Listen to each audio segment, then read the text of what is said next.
Involvement with XML is going to inevitably lead you to the W3C, or the World Wide Web Consortium, and I just want to show you this and let you know what they are and what they do. A couple of real interesting things. Notice I'm on the W3C organization's consortium webpage, and this is their About the World Wide Web, explains who they are, what they do. Very interesting here. If you notice this man's photograph, this is Tim Berners-Lee. You can see on your screen there. Notice this guy's the director of W3C and the inventor of the World Wide Web. Now, forget all the Al Gore jokes and so forth. This guy is one, he and another team of folks invented the World Wide Web. Now, he worked for CERN, a European organization, back in the 80s, and they came up with this idea. But notice the W3C's mission statement here: to lead the World Wide Web to its full potential by developing protocols and guidelines that ensure long-term growth for the web. Now, the way it works is the W3C takes all kind of suggestions, anything you got, and they adopt these or suggest these as standards. Now, notice you can be members of the W3C and so forth. But ultimately, when you want to learn something for sure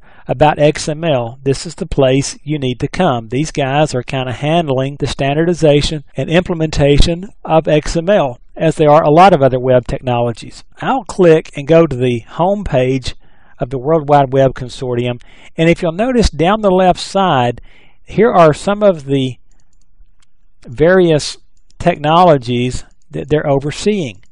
Now, if we scroll on down to the bottom down here, you will notice XML shows up.